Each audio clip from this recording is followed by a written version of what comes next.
What's going on, guys? Super Insane 18 here, and it has been a very long time since I've given you guys one of these kinds of videos, so today we are going to talk about the top 5 meta decks of the June and possibly July 2023 format. And before we get into it, if you guys didn't already know, today marks the day that I am dropping my double-sided metal Fusion Summer Fun Field Center, so make sure you go to my website, link in the description, check that out. Pre-orders are available now. They are already selling, so make sure you get yours quick. It is a limited run of only 100. So kicking things off in the number 5 slot, we are going to have Vanquish Soul, and I will put a deck profile up on the screen for you guys. Now, this deck is a little bit weird because when you read all of the cards, they all sound pretty mid at best. But once you start actually playing it, you realize the strength in it, the Link 1 being able to either add or summon during either player's turn, as well as something like Heavy Borger being able to either draw or burn during either player's turn. This deck can just get an insane amount of resources on you, and being able to pseudo-dodge certain hand traps by the tag-out mechanic that the big Vanquish Soul monsters offer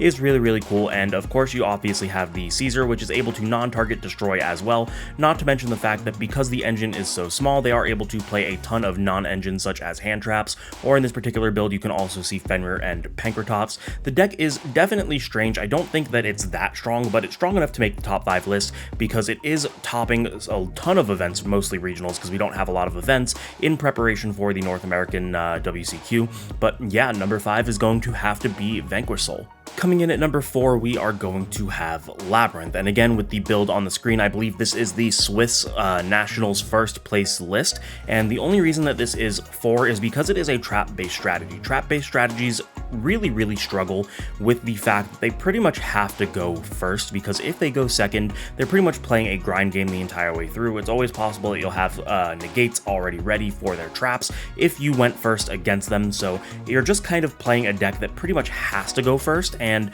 that's what puts it so low on this list. It's definitely a force to be reckoned with, and honestly, personally, going into the WCQ format, it is the only deck that I feel like I'm underprepared for, but just because I feel like I'm underprepared for it doesn't mean that it needs to be higher on this list. That is my personal thoughts on it. Obviously, traps are just very oppressive, especially if you are going first. Skill Drain is an insane card. If you guys saw the German Nationals, you'll know that he pretty much hand looped for 6 on his first turn, which was hilarious with the Eradicator Epidemic Virus, so it's definitely a force to be reckoned with and worthy of this number 4 slot. Coming in at number 3, we have Branded Despia. Now, Branded Despia took a very small, minuscule hit on the ban list, with Branded Expulsion being banned, but that doesn't matter because we are still out here gimmick puppet locking.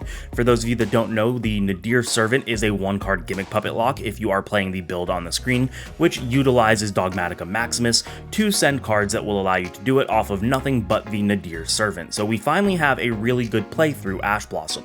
One of the things that I've always hated about Branded is that Ash Blossom essentially felt like an FTK, and I don't really care if people wanted to argue, oh, we have plays through Ash Blossom. No, you really didn't. Nothing that you were doing through Ash Blossom was really worth anything. Yeah, you'd be able to play and maybe set up a small board, but that board was minimally impactful at best. So now that the line with the Nadir Servant is available, I think that there is finally a good play, which definitely boosts the playability of this deck and earns it that number 3 slot. Coming in at number 2, we are going to have Sprite. Now, the variant that you guys are currently seeing on the screen is a Melfi Sprite variant, but there are multiple different variants. We obviously have Runic Sprite, as well as the Runic Live Twin Sprite. Personally, I favor the Melfi variant, but that's just because I really don't like the way that Runics play. I do understand that they are powerful, and honestly, probably the better variant, but I just personally don't like them, so this is actually going to be my pick for what I am playing at the North American WCQ. I feel the most confident in my ability to play Sprite into the meta. I think that this deck has an incredible matchup against the number 1 deck.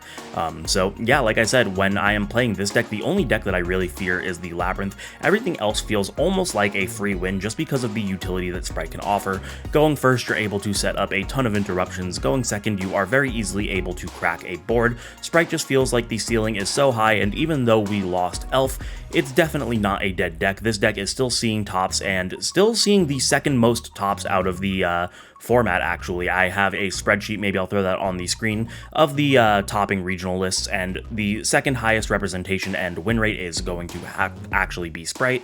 So yeah, that is why it has earned the number 2 slot. Now, typically before we do the number 1, I give some honorable mentions, but honestly, I don't really feel like there are any honorable mentions this format. This format feels kind of set in stone. there aren't really decks that are good. I feel like we're in a format where everything just sucks equally, but yeah, so no honorable mentions. We are just going to go into the number one deck, and if you weren't able to guess it already, I think it's pretty obvious. It is going to be Kashtira. Kashtira definitely took some hits on the ban list, with the Mind Hacker being banned, Unicorn going to 2, and Arise Heart going to 1, but that made almost no dent in the way that this deck functions. The consistency drop of Unicorn to 2 only lowers the consistency of your deck by less than 10%, so you are still pretty much playing it at full power, not to mention the fact that there are ways to recur and recycle your Arise Heart, especially if you are playing something like Cypher Lord Omega in the side deck, like the build that you guys are seeing on screen. You are able to just attach it if you Pot of Prosperity it away, and then when they out the Arise Heart, you are able to just put it back. Not to mention you can always banish it from your graveyard with something like a Dark Armed, and then use the Kashtira Trap preparations to reborn it, so it's almost like you didn't really lose it. The consistency of this deck and the ability to just put up oppressive boards is absolutely crazy. This deck is by far the uncontested best deck, and the only reason I'm personally not playing it is because I'm just not comfortable with my ability to do so. I still think that my personal ability to play Sprite is better than that of Cash, but that doesn't mean that Kashtira is not the number one slot. I think that it is undeniable. If you are playing this format, Kashtira is the deck to beat. And there you guys have it. That is going to be the top 5 meta decks of the June and July 2023 format. Going into the WCQs, this is something that is very important if you are unsure of what to play. Probably playing any of these 5 decks is going to give you the most optimal chance of topping or winning said events. So there you guys have it. If you liked it, you know the deal. Make sure to subscribe, hit the notification bell, like, comment, share with your friends. Don't forget that the Fusion Summer Fun Double-Sided Field Center is available for pre-order now on my website, link in the description. And as always, don't forget to check out the channel sponsor Dueling Guard. Using my code in the description, you can get 5% off your entire order as well. Thank you guys so much for watching. I will see you in the next one.